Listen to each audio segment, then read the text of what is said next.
No one is an island. We're responsible for our neighbours, near and far.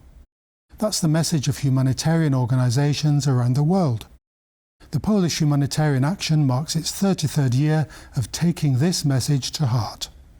What has it done and why?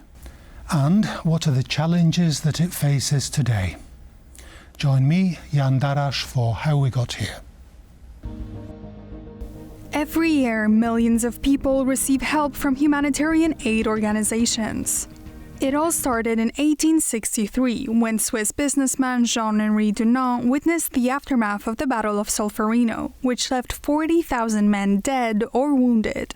Horrified by the suffering of wounded soldiers abandoned at the battlefield, Dunant returned to Switzerland and founded the International Red Cross.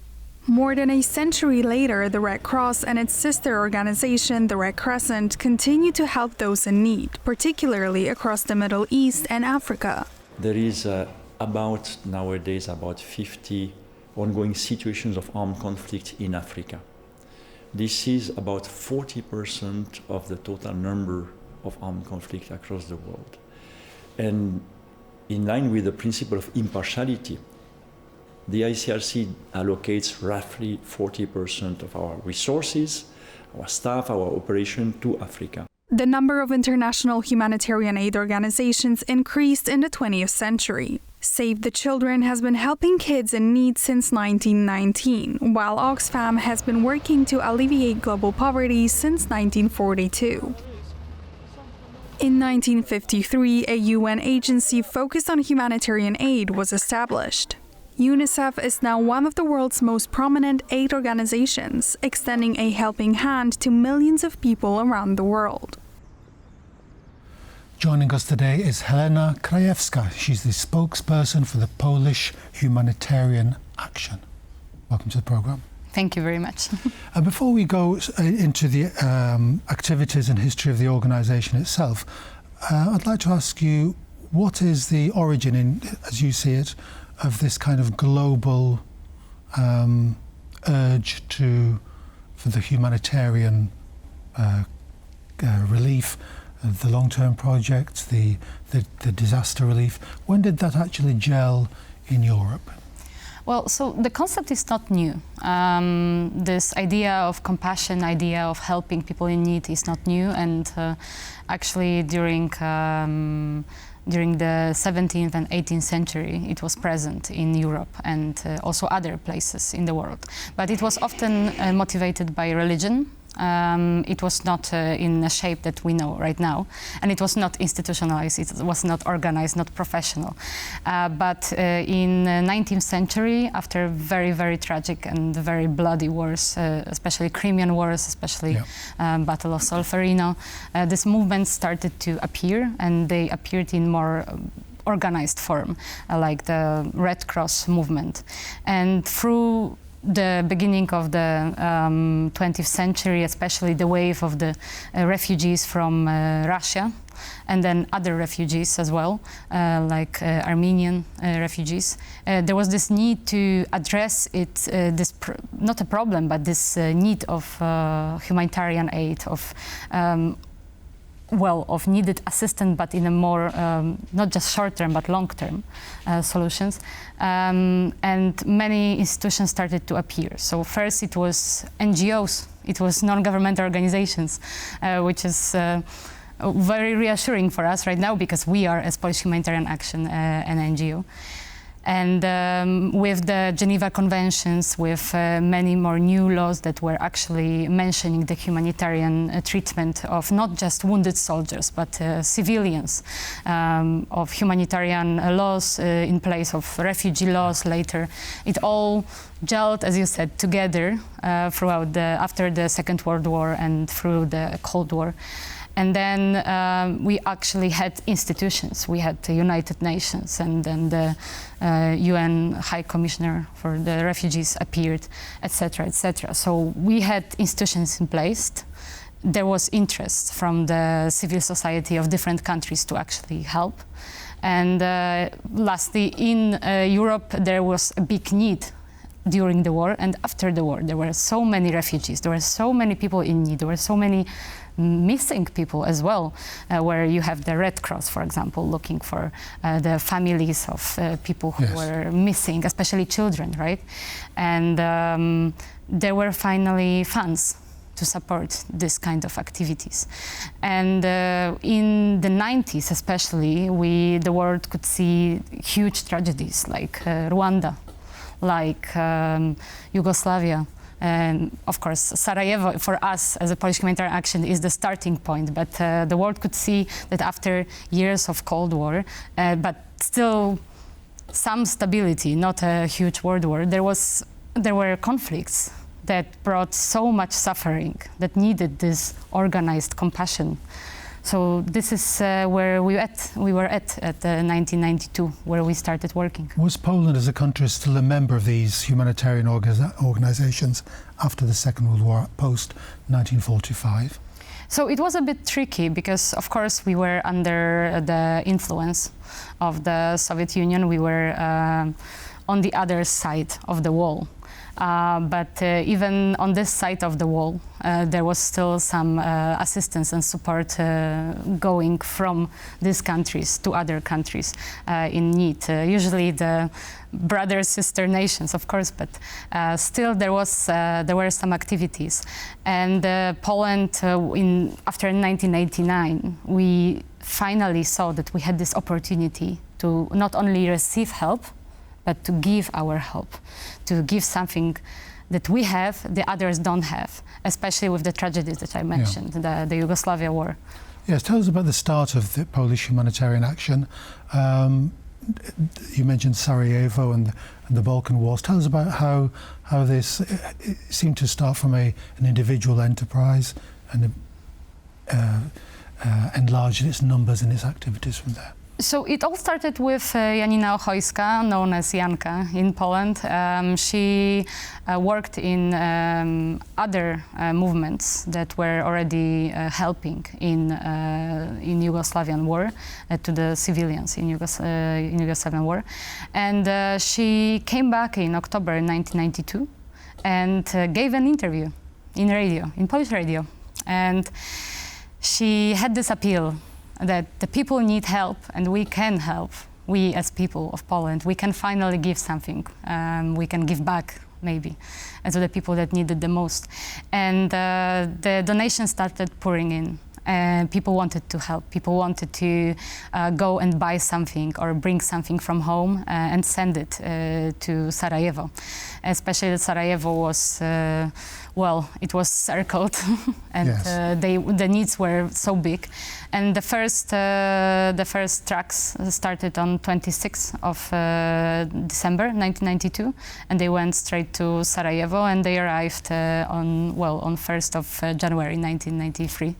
And this was the beginning. It was this first, a bit unorganized, with a lot of emotion, a lot of willingness to help humanitarian process in Poland. And from there, it just, as a snowball, it just started like this, that you start with people wanting to help in a very unorganized way. And then you need to find procedures, you need to find the funding, you need to employ the people, you need to basically start what we know as a modern humanitarian aid. I mean, you talked about the snowball effect as this goodwill, outpouring of goodwill to people in Sarajevo. But Poland was a very grim place, wasn't it? Late 1980s, 1990s, and it seems to be surprising that it found this reservoir of goodwill. We were in a very difficult place. I remember my parents, because I'm 1 year older than Polish Humanitarian Action, but basically I remember my parents telling me how difficult it was to sustain themselves in the years like 1992, 3, 4, 5. But still there was hope. And there was this enthusiasm that we can actually not be just recipients of aid, but we can be givers. So I guess for people, even this small product, for example, that they were bringing, like a toothpaste, it was not so much, it was not taking so much from their budget. but still they had this feeling that they helped somehow people who have it worse. So I think this is the key to understand what happened. That even if you donate a very small amount or a very small product, you could have helped somebody who had nothing.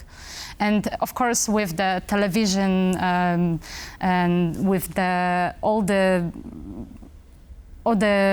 things that we could see on the screen from Sarajevo, it was very impactful. You know, it was something that could not leave you neutral towards what was happening to the other people in the same continent. It was the most bloody conflict since World War II. Yes. So people were also shocked. So I say this is also another factor, this shock, that this is happening not far away, in a place where Polish people would be doing holidays throughout all these years, all these decades. It's a very popular place, wasn't it? Yes, it was, especially for my grandparents as well. You would just take a car and go there.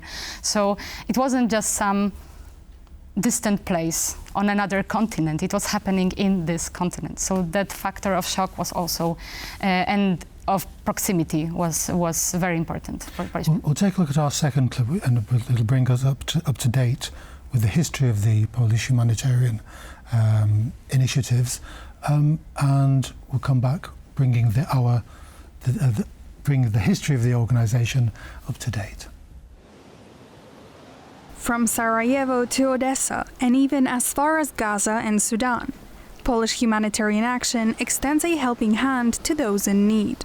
Founded in 1993, the organization started with Helena Krajewska, who organized aid convoys for the residents of war-torn Sarajevo. It was the first initiative of this kind, which allowed members of Polish society to provide aid to people suffering in a war just a few countries over.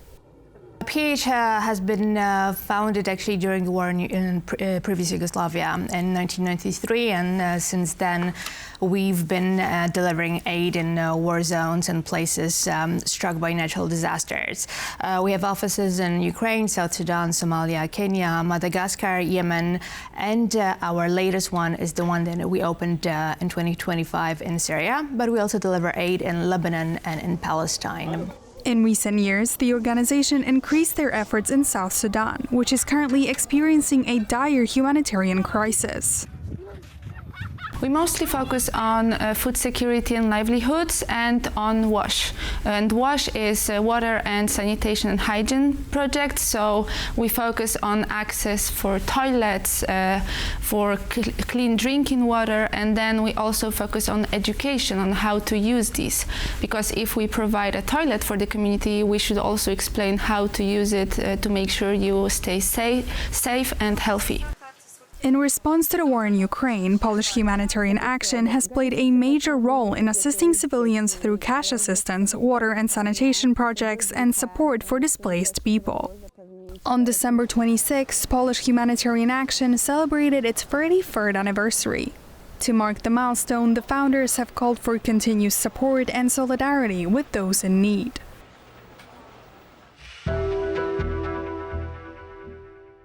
You said that the start was in Sarajevo, in the Balkans. How did the organisation's activities spread from then on? Did it spread into the former Soviet Union republics you mentioned before we came on air, Chechnya and Grozny? Is that the way the activities naturally spread? We stayed in the Balkans for some time because the needs were overwhelming there. But then, of course, we were seeing more and more conflicts, more and more crises where we could be helpful. And the organization was growing, organization was employing people, was getting this know-how from other organizations. As I said, Helena Krajewska came from the professional movements, organizations, initiatives, so she knew what to do to make this movement, this initiative, an actual organization. But I think the important point in history was 1997, when the big flood happened in Poland. Because for us, it was an exam that we can help not only outside of Poland, but inside of Poland. And the need was overwhelming there as well, in Dolnośląskie Voivodeship and other voivodeships that were affected by the flood. Well, I don't want to say funnily enough, but this situation repeated itself in 2024, and we found ourselves again responding to huge flood in almost the same area, and it was a very grim comeback. But later, in the year 2000, we established our first, we called it permanent mission, right now we call it country office, because of the Chechnya wars. And it was a very important office, because that's where we got our specialization, that is WASH, so water, sanitary, hygiene, relief. And from there on, we started as well establishing the offices to stay for longer periods of time in the countries where we were helping to bring relief, but also to avoid unnecessary consequences of the crisis in the following years. The Polish Humanitarian Action is a worldwide organisation now, of course, and how does it we talked about which is the right term to use. Is it a rival to other organisations? Is it a competitor? Is it a friendly partner? How do you see the place of the organisation in this a market of other organisations, of which there are dozens, perhaps? So we are operating on the rules of friendliness with other organizations. We are partners, especially with small national, local NGOs in different countries where there are crises happening, like in Ukraine or Somalia or Kenya or Madagascar. So we are very proud of these cooperations, because it's actually one of the priorities of humanitarian aid right now, the localization.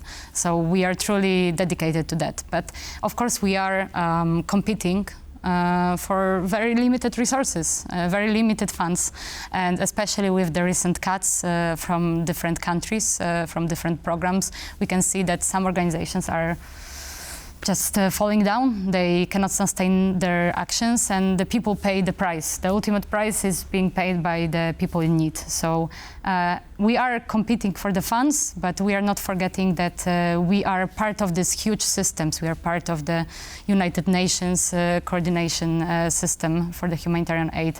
And we are often applying together with other organizations if we see that it's actually more effective and we can both bring something to the table. So, for example, in South Sudan, we are cooperating with an Irish organization that's called GOAL, and they are providing aid on more medical side, and we are providing aid on water and sanitary side. But we both applied to the same European Union funds, so we can bring this relief on the South Sudan and Sudan border.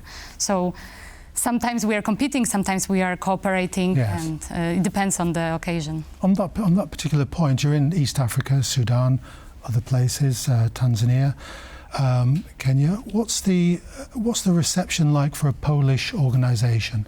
We were talking about some that's it's not a former colonial country, at least. Is that a plus? It's definitely a plus, and once we have the opportunity to explain our own struggles as a country to the countries that were former colonies, we are welcomed even more friendly, but usually it's a very good reception. So we always meet with the communities, we always meet with the local authorities, we need their permission anyway. But we try to be as friendly and as open and transparent as possible, and we are also receiving complaints. So if somebody has complaints toward our work, we are taking them into account. That's why at this level of the organization we have our monitoring and evaluation system, so it's very needed. And it's especially very well organized if you take into account that most of our employees are from the countries where we are helping. So from South Sudan, for example, or Somalia or Yemen. So if we arrive as a Polish organization, but with local employees, the reception is totally different, because they can trust us. Somebody speaking the language, somebody from this culture, somebody who is a victim of this crisis, they are advocating for us, that you can trust them, you can talk to them, let's work together. Well, that's the problem, isn't it? It must be a nightmare to try and maintain some form of dispassionate neutrality in these places. It's very difficult. And it's difficult not only in other continents, it's difficult even in our own continent. Because we are talking, for example, of Ukraine, and we are helping in the NGCA, so non-governmental controlled areas in before the 2022. And it was very difficult to maintain this neutrality and impartiality. But this is the key. If you don't have neutrality and impartiality, you cannot work in especially conflict zones, because how the both sides could trust you, that you are just bringing aid and not, for example, spy on the other side, for example, or bringing weapons. So often people are asking us, why are you not helping the Ukrainian army? Well, because we are focused on civilians, and in order for us to bring support, bring assistance on the front lines, we have to be neutral. But if there are so many different sides, if there is a civil war going on, it's so challenging. What's the most neglected area in the world, in your opinion, that needs Polish help? Right now, of course, the biggest two crises are Sudan and still Gaza Strip, I would say. But we are neglecting a huge crisis in Yemen currently. So we are present in Yemen, and we can see that there is not much assistance. The situation is worsening, and nobody is talking about this. Even the internal flights for humanitarians are, for some locations, are suspended because of the danger.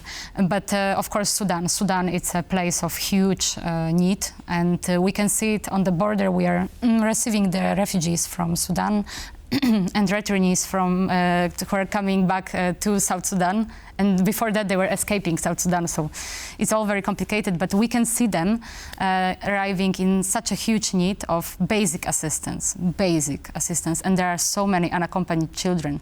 So you can say that this war is stealing the future of the children as well. And if there is no future for the children, then this conflict will arise again and again. Do you find yourself, when you move into a war zone or a disaster zone or a poverty-stricken zone, that you can't really stay there temporarily? You find yourself as an organization just staying there permanently for decades?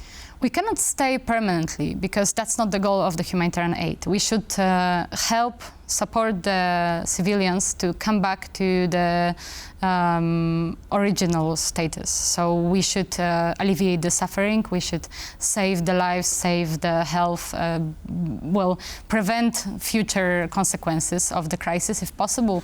But we cannot stay there, so everybody has an exit strategy. Yeah. And if an organization doesn't have an exit strategy, that's not very wise, because we have to make people so strong, and organizations and local governments as well. That's another part of humanitarian aid, the developmental cooperation is more and more important. We need to make them as strong as they can be, so we can live and leave it in their hands. Sometimes we are coming back to the countries. Right now we came back to Syria. We left in 2019, and now after 2022, after the earthquake, we came back. And it was a wise decision, because with the change of the powers in Syria, we can now work not only in some parts of the Syria, but in the whole country. But usually when we leave, we want to leave for good. So we are sure that the people there know they have the tools, they have the support, they have the financing as well to move forward. We're on our last program of the year, and we'll leave it with you. And you have an appeal for these limited resources, finance. So I would like, if anybody would like to support us, I would like to encourage to support us financially through our website, ph.org.pl. You can make a one-time donation, you can become a club member, and if you support us, donate this year until the end of 31st of December, then you can write it off from the Polish taxes, if you are in Poland, of course, and if you are outside of Poland, you can use the CAF or other ways of donating to Polish Humanitarian Action. So there's still a couple of days to go in Poland. Still. Helena Krajewska, thank you very much for coming into the program. Thank you very much for inviting me. That's it for today and for 2025. So thanks for joining us in 2025. Join us again in 2026. Same time, same place. TVP World, Tuesdays, 21:35, 35 minutes past 9. Join us then. Meantime, Happy New Year.